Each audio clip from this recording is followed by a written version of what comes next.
In order to convert the standard Tamiya kit into the Fast and the Furious one, there of course need to be a couple of decals and also wheels added to it.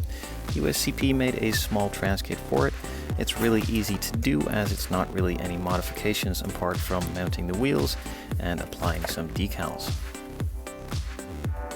The decals are nicely printed, easily captured in the details by the designer itself, and also look very crisp and easy to apply, not really too thick, so it should really be easy to put these on.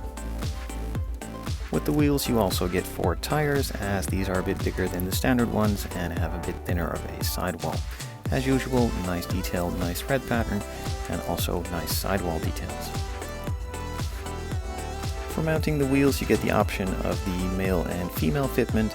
You can just glue these in place if you decide which one you want to use. The wheels themselves are a one-part wheel. The outer lip needs to be a bit more chromy and the inner a bit more silver, but that needs to be painted on by you. Otherwise crisply captured in the casting and a nice clean piece.